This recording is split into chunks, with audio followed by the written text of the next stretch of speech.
Ladies and gentlemen, I shouldn't be the one to tell you guys this, but there exists evil in the hearts of men. Evil can take many shapes, many forms, in many ways. Today, we will be covering evil in one of its purest forms. Now, let's be frank here. Chris is no saint, no angel, no innocent heart or soul whatsoever.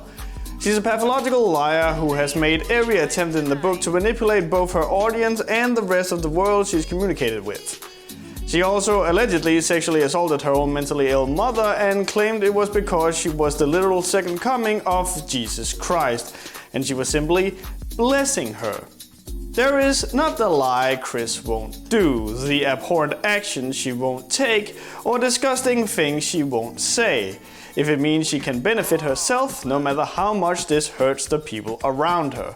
She will assault, threaten, blackmail, lie, cheat, and steal if she has to. So you know you are a real next level piece of garbage if you find yourself to somehow be worse. Which leads us into the idea guys. Chris, during her time online, has shown an uncanny and worrying display of her detachment from reality. Personally, I like to think this isn't so strange considering how almost 99% of her adult life has been shaped by her presence online. As people started to document and look into Chris and poking her, it became more and more apparent that Chris wasn't just a person who liked to live out their fantasies, but instead fully believed them to be real. She fully believes she didn't necessarily come up with the idea of Sonichu, not because she's aware that she didn't come up with something that's basically just an element stolen from everywhere else, but because she actually met Sonichu and Rojaru. She claims to have a psychic link with the characters from her comic and even believes her name change came because God spoke to her through an animatronic bear in the local mall. So, yeah, it's not exactly been hard to see this delusion of hers. And that is exactly why a group of misfits decided to band together around this little hole in Chris's brain and rip it as far open as they possibly could. The story of Chris is one where there exists no winners, but somehow a whole ton of losers. The Idea Guys were a group of trolls who pretended to be various different fictional characters from Chris's fantasies and would take on multiple different roles to make their stories seem all the more believable, in an attempt to make Chris believe all the more that the fictional world she was imagining was 100% real and it needed her help. This was all spearheaded by a man called Joshua Wise, who took on the persona of John Yamada, who was a soldier from a place called Game Industry, which is a place in the franchise Hyperdimension Neptunia. This is a real story, by the way, but when I used to work in video game retail, there were two kinds of people who would go and buy these games. One was a person who reeked of sweat, didn't trim his nails, and just looked disheveled in every single way. And the other one was a total metalhead. It's weird how these two people attract to the same game sometimes. So yeah, these dirtbags existed, and through their manipulation, Chris created Sonichu episode 13, which was originally episode 16. Due to the nature of the comic, it was initially not uploaded by Chris herself, but would find its way online through leaked in-progress photos that Chris had sent to the Idea Guys. Even after the Idea Guys had been ousted, Chris continued the production of the comic, even when people told her not to indulge in the indoctrination of the Idea Guys. The comic also apparently marks a shift in presentation, as this comic consists mostly of very few illustrations, and instead you can now find walls upon walls of text. So yeah, this is gonna be a jolly good fun read. We start off with the cover, which is uncharacteristically minimal, as there's no illustrations and only text on it. At the bottom you can also find this disclaimer. Disclaimer: this book, albeit every single event was true and did happen as such, it is full of offensive items and situations against my will for the latter. So, if you read through this book and find yourself offended by one or multiple things in it, you have been warned. Read at your own risk. I want you guys to remember something. We're now getting this warning for this particular volume, but there was no such thing in the volume that had all of the sex stuff in it and the dude who got choked out by rose juice pussy. So the next page is the typical stuff in which Chris puts her legal mumbo jumbo into the best of her abilities.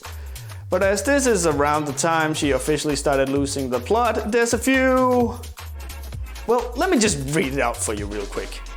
Despite what this world's legalities are, all of the event in this book has happened, not only in Kvikville and Equestria and Canterlot High School, but everywhere else in the same dimension where all of our fictional characters and individuals do exist and coexist. So, events where Bowser, Dr. Eggman, and even Voldemort work together for a common goal of overtaking lands and worlds, that can happen. So, in a passive-aggressive statement and a fair and just warning, I say to those fat cat legal people of this world, anything is possible! Anything's possible! Anything's possible! And when all of those evil attempt something in this world, and someone writes and draws every single detail about it and chronicling it all, do not even encourage copyright/trademark lawsuits at all. But, for now, for this world's legality, parody! I put that word there passive-aggressively. I like how this page here about copyright laws is about as legally sound as an NFT is. We begin in earnest with this guy here seemingly contacting Chris. Despite Chris earlier claiming to chronicling this event in every single detail, it leaves a lot to be desired. As stated earlier, you only get a single image, that being of this dude whom I can only assume is wearing a gas mask. Chris explains that she was contacted by a soldier from game industry called John. He apparently texted Chris's phone inquiring whether or not Chris still had her Sega Dreamcast. John explains that the Sega Dreamcast is the portal of our world and it can transport Chris to the city and nation of Kvikville, Virginia. Curious about this, Chris summoned Maggie-chan, who then personally scanned the Dreamcast and they both found a powerful force within it. Are you sure it wasn't just that fucking sound that thing makes when it's trying to boot up games? This shit's loud as fuck.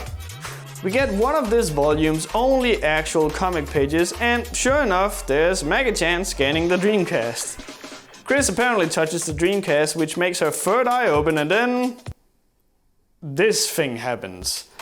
And then there's these guys, and apparently Sylvana is hanging out with Neptune, Okay, listen, it's really confusing. Luckily, Chris explains that she opened her heart and mind for 24 hours after placing her hand on the Dreamcast. Apparently, through this, she also felt the power of the different CPU goddesses. And no, I do not know what the fuck that is, nor do I care, cause I got a sneaking suspicion that it's some Neptunia shit. Anyway, apparently someone called Usume Tenebushi possesses Chris, and Usume's bad half, Kurome, was causing chaos in our world, together with the psychopaths Akan, the Russian billionaire, and Doki Doki Monica. Akan, the Russian billionaire, and Doki Doki Monica. Real quick, for reference sake, this here is Akan, the Russian billionaire.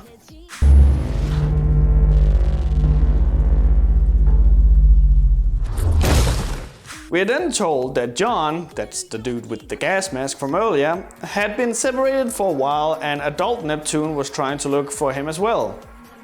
Wait, adult Neptune? Is this some fucking Dragon Ball FighterZ stuff where there's like 18 different iterations of Neptune? Is one of them top tier? Anyway, Chris sends Sylvana to help with the search of John. When confronted by Akan's Cloakers, a unit from the video game Payday 2, who are cunts by the way, Sylvana defeats them using her skills in espionage and psychic skills. How does the purple Futanari Rojaru have any experience with espionage? And how does that help in a fight like this?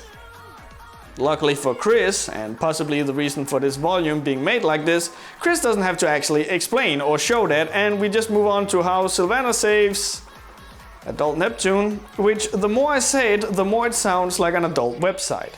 Apparently, since then, Akan and Kurome has infiltrated Chris's dreams and attempted to manipulate her. That's quickly skipped over though, as we're told that Kvikville was attacked on November the 4th by Count Graduon's forces with the influence of Kurome. But, and I'm not making this up, with the help of Magi-chan, they managed to talk Graduon out of a full-scale war. Mwah, you foolish mortals! I shall lay siege and destroy everything that you hold dear! Hey, no, stop, don't do that. But... That's a bad Graduon. But I'm evil! No, you're not. You're grumpy. Go take a nap. But... Nap.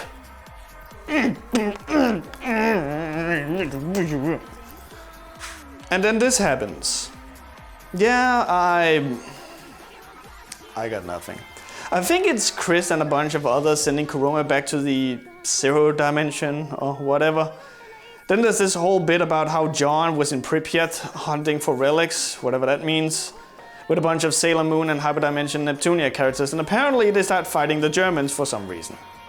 I'm realizing, saying all this out loud, how crazy this all sounds. Then Nepgear, whoever that is, got wounded, and she then calls Chris up on her phone, asking her to tell John to cuddle her, which... If he's there to cuddle her, why the fuck call someone else on the phone? Call John! Anyway, John cuddles Nepgear and she makes a full recovery cause... So, November 11 comes around where John and Kurome are about to have their last fight.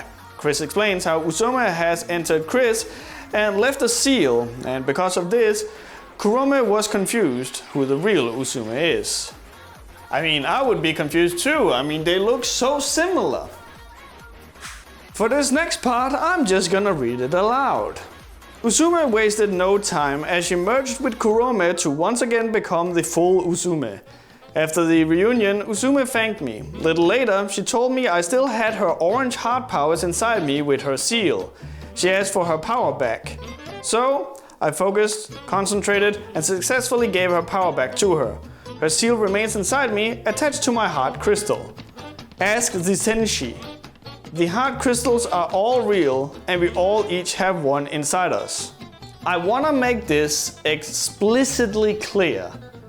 Chris full-heartedly, 100%, with no room for error, does not just believe this to be 100% real, but to actually have taken place.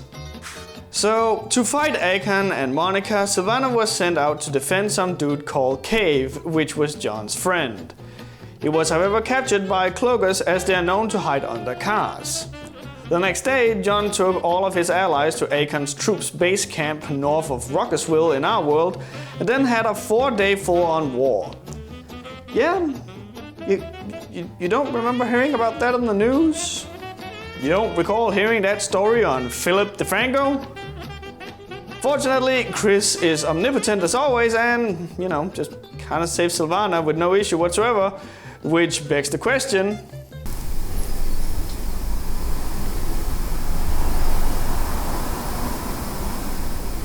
If you could do all that, what the fuck was the point with all the drama up to this point?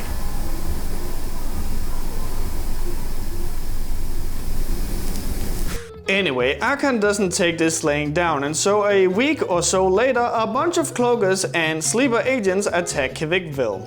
He used one of his allies to occupy the mayor's seat in the mall.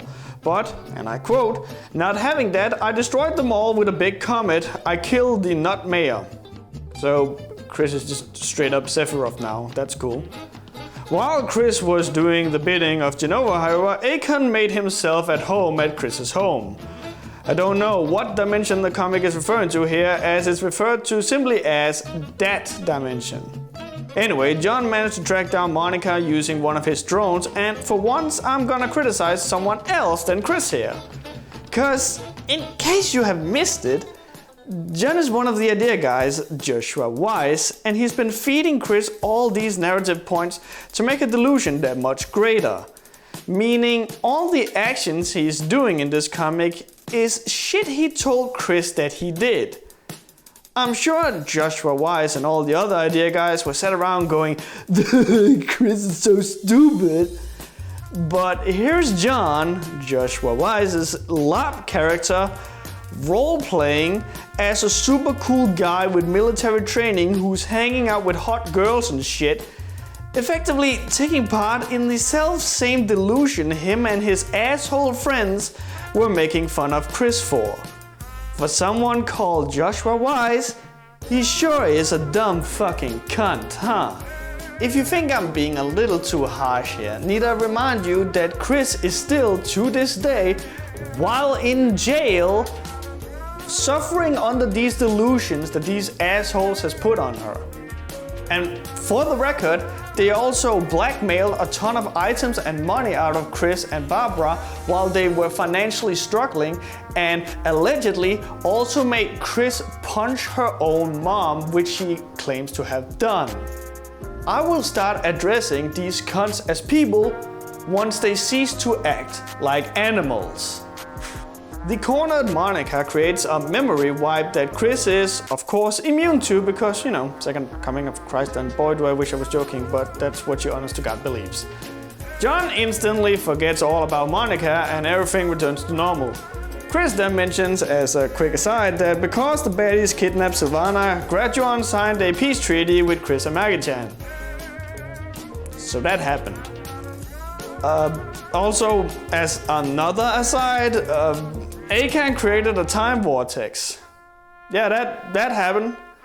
Chris and Sonichu got sucked into this, and Chris didn't return, and Sonichu got sent to Africa, where he was chased by the natives.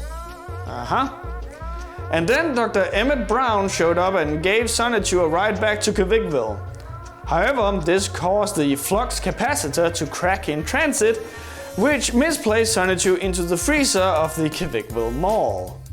You know, reading this entire thing about Emmett Brown, like, yes, we're laughing at how absurd and stupid it is, but I would like to remind you that it's a plot element in Ready Player One as well.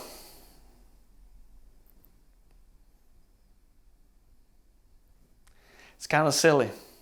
So, anyway, fun US fact of Kvikville's dimension. America lost the Cold War. No, literally, that's what it says, word for word. Apparently, Russia has taken over America. Despite of that, Hillary Clinton was still able to run for president in 2016, but then became violently ill and then replaced by Vladimir Putin. Due to this political climate, obviously Kvikville's Russian mafia and the Yakuza had several disputes. But don't you worry, cause apparently Brendan Fraser became the new mayor of Kvikville. He, however, had a lot to deal with because during her time in office, Chris had apparently revoked women's rights. Also, Chris is addressing herself as a guy here, so, you know, go figure. Anyway, Megan Schroeder, yep, remember her? The one Chris drew porn of without her consent?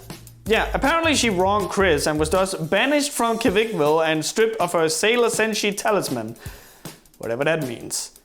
She, however, worked her way up the ranks somewhere else and got promoted to CPU goddess Redheart of the island nation of Krasna. Meanwhile, Chris got wisdom from the Sailor Senshi of Japan as well as Twilight Sparkle of Equestria. At this point, I don't know if you can tell, but I'm just moving with the flow, because if I, for any moment, for any reason, decide to stop up, I'm just gonna get swept away. Once again, I feel a need to just read aloud this next portion, because I feel if I just recap it, you're gonna think I'm either making it up, and I also frankly can't do it justice with just recapping it. John went back in time on If's time bike to prevent women's rights from being abolished by Chris. Not only because it was very wrong, but also to prevent Rosechu's angry moment that ended with a bat to the head, causing Sonichu to have amnesia for a while.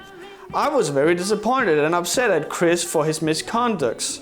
Chris of 2000 turned out to have been possessed by Satan or something. And then, I shit you not, there's a fucking image of female Chris kicking male Chris in the nuts, despite it being John going back in time. dumbfounded. Like, several times it feels like Chris is almost in on the joke, but we know for a fact she isn't. It is so surreal. Speaking of surreal, Chris then goes back to explain how before she jumped back in time, John and his crew went to hunt for 115 material, which I believe is a reference to an element in Call of Duty which they used to create all the zombies. I'm starting to wonder who is the most cringe here. Is it the person who fucked their own old demented mother? Or this John guy? While looking for this 115 material, John and his crew bump into the American Sailor Scouts. Then, for whatever reason, the story takes a complete aside to talk about how the Sailor Scouts were given their powers by the American military, but was then deemed too dangerous and then went into hiding. 4 of them died, and the only remaining sailor soldier was Hilda, who was bound to a wheelchair and was now old, suicidal, paranoid, and my god, can you fucking tell this is some cringy Call of Duty bro who came up with this shit, goddamn. So, Hilda, you know, just kind of kills herself. But because Chris is omnipotent in all ways, she's able to communicate with the spirits of Hilda and the other Sailor Scouts and collects their souls into herself to grow stronger like she's fucking Raziel from Soul Reaver.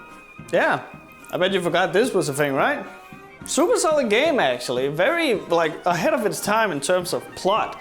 The sequel was a little wonky, and yeah, I'm actually just stalling for time now, so I don't have to actually talk about the comic. But you see, Soul Reaver is actually really cool just because. So anyway, then Chris gets distracted as she's wont to do and starts going on about how in Sonichu volume 12-9, she attempted to make a clone of herself to tend to her house and mother. Nightstar attempted to clone Chris by bringing a strand of DNA to Equestria's mirror pool. Then the Salad god of Gravity Falls communicated with the magical elk book used to bind coleslaw in an attempt to fuse them together to speak the universal truth coming from the lips of the god Lasagna. And yes, I made the last bit there up, and I worry how telling it is that you will have a hard time figuring out when.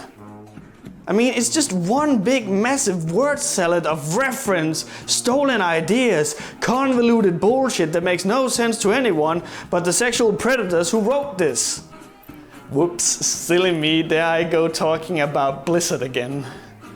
Chris gets cloned in the mirror pool or whatever the fuck, but the DNA strand was somehow taken off of Chris from the 2000s, which caused an army of Chris clones who were super horny. This was so bad that everyone in Equestria fled to Canterlot High, and that's how they all met up with John, where Twilight Sparkle told John where they should get the 115 materials, cause, you know, Twilight Sparkle just knows that shit. John then just kind of went and got the 115 material, that now has an E in front of it because it's clearly supposed to be Element 115 from Call of Duty, but whatever. They then used the material to create 3 new Sonichu medallions with the intent of amplifying Chris's power to allow her to release her Bankai. I mean, allowing her to become Christian Sonichu, which, in case you missed it, is always written in this weird cursive way and dotted with hearts. So, anyway, we go back to the 2000s, you know, where Chris was possessed by literal Satan, and a series of events led for him to be kidnapped by none other than the Nazis.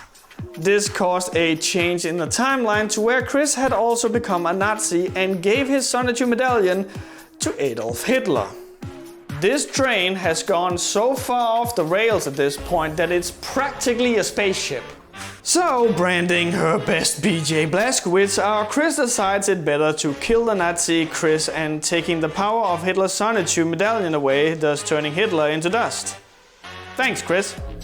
Then John was able to travel back in time and prevent the kidnapping, which sort of begs the question, why didn't John just go back in time before Chris was kidnapped and stop the entire thing? Anyway, Chris was then taken to Islam. You know, that little country called Islam? Got the really good bread? I don't know. For some reason, Chris writes this as if Islam is a place. And I honestly wouldn't put it past her to believe that's an actual thing. But yeah, Chris was then taken to Islam to exorcise the lustful demon. To do this, however, they had to shove the new Sonichu medallion up Chris's ass, because of course they did. So, after that whole ordeal that sure happened, Chris has sent the second new medallion by US mail. I could barely get a package of Girl Scout cookies from US mail. How the fuck do you send an ancient artifact like that? And sure enough, just like my Girl Scout cookies, the parcel was intercepted and stolen by, why, the North Koreans, of course. I feel like there's a list somewhere that these people are just checking off, you know? So, while Chris is dealing with this minor annoyance, it seems she learns some shocking truths about Kvikville. Firstly, she learns that she cannot go against the ancient prophecies as it'll spell death by illness to everyone. She also learns that from the chaotic rainbow that summoned all of the 69 special eggs, 2 of those eggs were Chris and her father, which, like, how does that work? You were born the same time as your dad? Then how's Bob your dad if he played no role in your creation? Also, a friendly reminder, Bob's dead and buried at this point, and Chris seems to be doing everything in her power to just dump the hardest ass on the guy's grave. Anyway, because this obviously has to be about Chris for half of the comic, and then the other half has to be about John, because this comic is now a collaboration of 2 mentally disturbed individuals, Chris concludes that she's been a Sonichu her whole life and that she's a chosen one.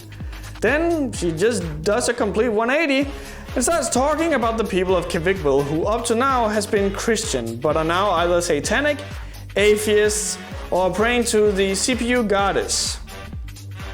And it seems someone picked up on my joke about the angel Sonichu being the devil all along, as she's now, for whatever reason, depicted with horns and bloodshot eyes, is spotted with blood all over, and is now called Angemina Divilina. That's not even remotely clever, but alright. Also, Chris decided to draw herself as a Sony, and I got no idea whatsoever why she decided to give herself such huge fucking hand feet. But then again, this isn't the first, nor will it be the last time that I'm horribly confused by this comic. Returning to Angemina Divilina for a spell, the comic for some reason explains how she got like that, and it's because she converted to Islamism and then Satanism. Honestly, I don't know why they felt the need to make the pit stop at Islamism before going to Satanism. But then again, like I said, I feel like they're just like checking off spots on a checklist at this point. It's really, really lazy and dumb. Blake, in the meantime, had become an extremist and worshipped Osama bin Laden as his hero. Yep, just keep name dropping all the memes, I guess. We got a quota to fill. Obviously, Wild grew weed and meth. Get it? Because his name is Wild. Bubbles now identifies as a muscly black male, because, you know, gotta take a jab at the people who are identifying as stuff, because, oh, we're oh so edgy. Punchy is written in a weird freaking way, but I think he went insane and developed a hatred towards fat people. I swear, this reads like a 14-year-old from 4chan wrote this shit. I think it's honestly a little interesting how you can tell immediately who wrote what, because one half is super offensive for the sake of being offensive, with these super manly man American plot points, and then the other half are these overly detailed lovey-dovey emotional things that completely ignore science, like this thing here with Rojaru, who admits to having been born a man but over time transformed through surgery to become a fully functional woman. This news had really upset, just, I guess, upset in general, because it doesn't say who it upset. Anyway, it had upset because Chris had created her and all the other Rojus, Rosies, and Vamproses, the fuck, to be female-only Pokemon, which then begs the question, how the fuck Roseju snuck through the cracks, but whatever, I suppose. Anyway, I infer from the rest of what's written that the one who was upset by all of this was none other than Chris herself, as she had starkly defended Roseju when trolls had drawn her with a dick. But it turns out Chris had been wrong all this time, and Roseju was indeed equipped with a penis. And Chris was in the wrong for saying she wasn't, even though, you know, Chris should know this considering she made her, but what the fuck do I know? Chris then, I swear to God, oh God, dedicates an entire fucking page with nothing but text to roast you having a dick. And she ends it off with, and again, I must quote, "After meeting by the river, the two of them kissed a lot in sewage. And in their first romp in the hay, Sonichu and Rojaru roleplayed as hockey players. I'm okay, and I have moved forward and passed my initial shock." What the f? Chris explains that she was very impulsive and acted like an idiot when finding this out, and would go on to vent on social media where she shamed Rojaru for her transition. She went on her public social media to shame her own character for doing the exact same thing that Chris is doing. You cannot make this shit up. What is made up, however, is that Chris was apparently then scolded by Usume about her behavior. After that, Chris created Kvikvil's CPU goddess, Battery Charged Blue Heart, aka Miss Anya Bass Saffron Chandler. I don't know if it's an intentional pun, but if it is, legit kudos for the pun there. Anyway, Battery Charge and Chris sat down with the other CPU goddesses to have a discussion about which console Battery Charge should represent which. I gotta admit, I thought those things worked in the reverse order, but what do I know? They eventually agreed that Battery Charge should represent the Smack Z handheld. This fucking thing. I mean, at least it's not a Stadia, but you know.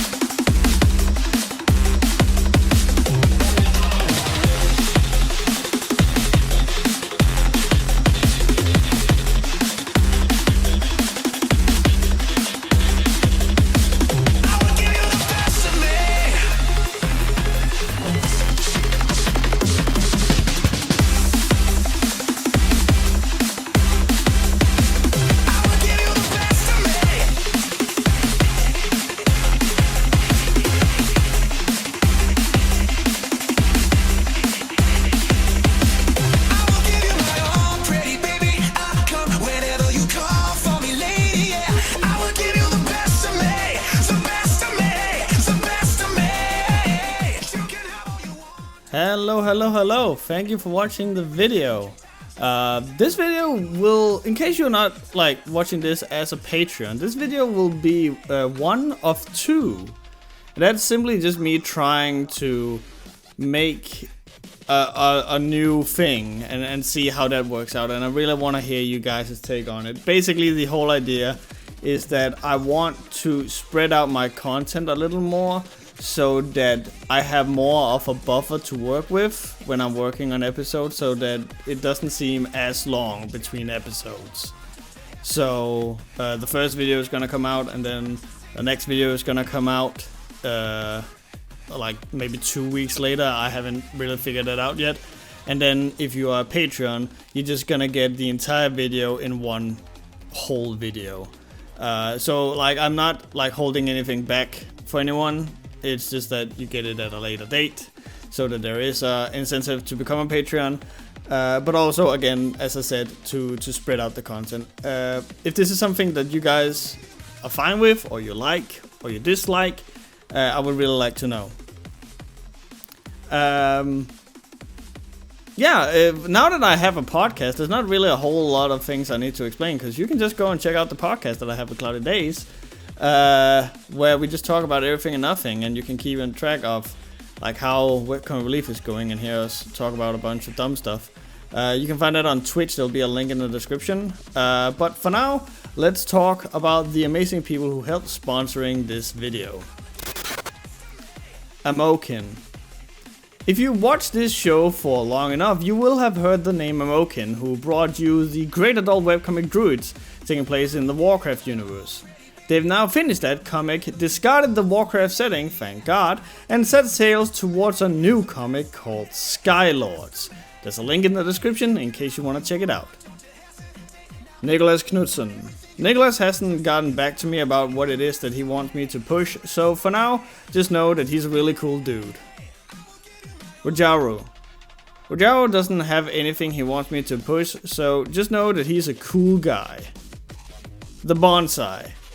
Bonsai is working on a comic and is currently building it up through cryptic short stories on his Ko-fi and Twitter. So if you want to puzzle together what exactly this genius is working on, go and check it out and see if you can figure it out.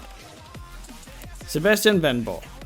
Sebastian wants me to push the Twitter account Curious Zelda, which has a rich plethora of cute and funny cat images. He doesn't own the account or anything, but he just likes cats and wants to share that love with other people. Caesar. Caesar wants me to push, well, the Webcast Relief, which is the podcast hosted by yours truly and Cloudy Days that you might have seen pop up on this channel. The podcast is on every streaming platform you normally listen to podcasts on, and if you're a creator in any way or want to know what goes on behind the scenes of the Webcomic Relief, it might be worth checking out. Hitori the Artist. Hitori wants me to push a friend of his Patreon that just started, in which they want to fund their webcomic that has, for unfortunate reasons, been halted in the middle of it all. You can read more about it on their Patreon, and it really seems like they really want to work on this comic. So if you want to help, please go and take a look. Hugo Junstrand. It's freaking time. My boy Hugo has finally announced his original series Torch Drop. It's a fantasy story where animals steal body parts from other species. It's still being produced, but you can check out the trailer in the description and see the amazing stuff Hugo has in store for us. Luke McKay. Luke McKay, that we all know and love from his Rooster Teeth comics and Balls to That, is currently working on comics for D&D Beyond and has now taken over doing comics for the Idle Champions of the Forgotten Realms game at codenameentertainment.com. So please check it out. Marshall Starr. Marshall Starr is a comic that's a mix between sci-fi and western, presented with some banging art and some hardcore action. If this sounds like it's something up your alley, then this comic is for you. Chapter 4 is going up and it updates every Tuesday and Thursday. Why Not Warrior? Why Not Warrior wants me to push the webcomic known as Hope. The comic is about superheroes that gets into trouble and who has to save the universe from an evil empire known only as Spade. When the young girl Raylan gets targeted by this evil empire, she joins forces with her friends to take them down and save the galaxy. And of course, can't forget about Afly, Nina Ha, Devin McGibbon, KH Vafiel, Draker of Adrian, Alex J, and Shiv. And you know we also gotta send some love to the lovely people that you see on screen right now. So thank you so much. If you want to support the show, change my life and make it so I can live off of YouTube and entertaining people, please go to my Patreon. Here you can donate anything you want every month and you'll get a ton of awesome rewards for it. Just go to www.patreon.com/riser. You can also go to TeePublic and get your hands on some of the new Webcomic Relief merch. The link is in the description. You can also use the link in the description and get some discounts on your next Skillshare subscription. If you want to watch me on Twitch, you can do so at twitch.tv/crownlessking with 2 eyes. Here you'll also be able to catch me and Cloudy doing a new podcast. If you don't want to support the show financially, at least think about liking the video, subscribing to the channel, or sharing your favorite Webcomic Relief episode with your friends, or maybe join the Discord. We are a bunch of lovely people. I'll see you guys at the next Webcomic Relief. Take care.